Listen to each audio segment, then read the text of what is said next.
Living with pain, whether it be emotional or physical, is overwhelming and exhausting, especially when it's become chronic.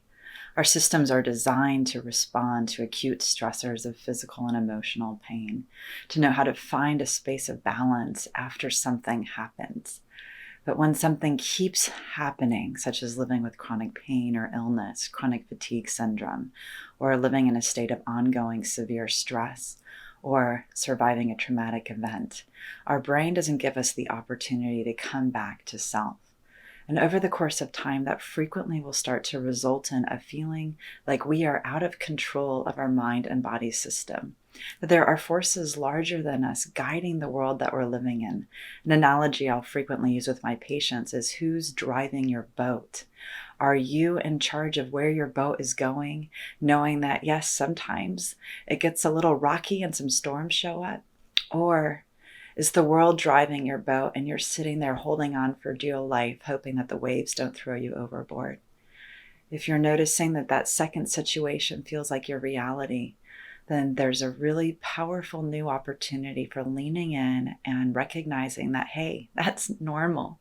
When we're living in chronic stress and emotional pain, physical pain, it feels as though our system is out of control because our little friend Amy the Amygdala starts running the show.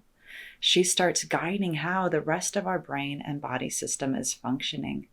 Our sense of balance and homeostasis no longer is what we're used to. It gets reset to experience the world through an amygdala-driven lens.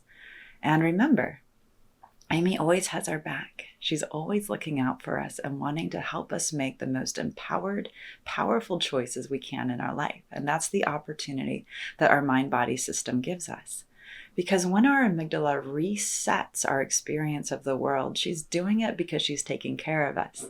She's doing it because our mind and body system is needing something different than what is readily available in the moment. And she's going, okay, I'm going to have to use all of our resources to address what feels like a threat. And oftentimes our brain doesn't know that threats in the past are no longer present in the current moment. And that gets in the way of us being present in our current moment because our brain is living in the threat state from the past.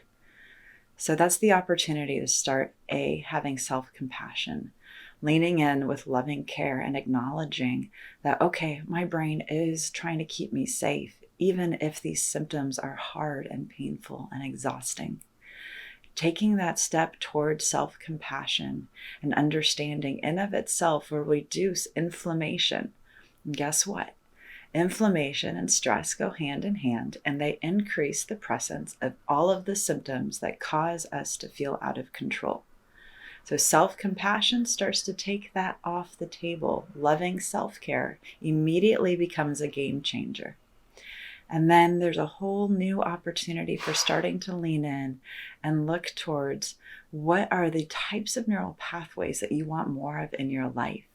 How can you harness neuroplasticity to create the anchors and have even greater space from what is causing pain and distress? Because when we have those fear amygdala glasses on, those stress glasses, those fatigue glasses, it feels like the entire world is gray.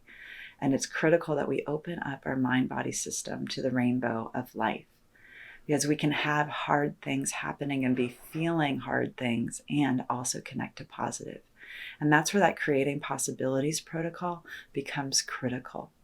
Because it creates the space for us to plant some seeds to start beginning to build the world we want to live in.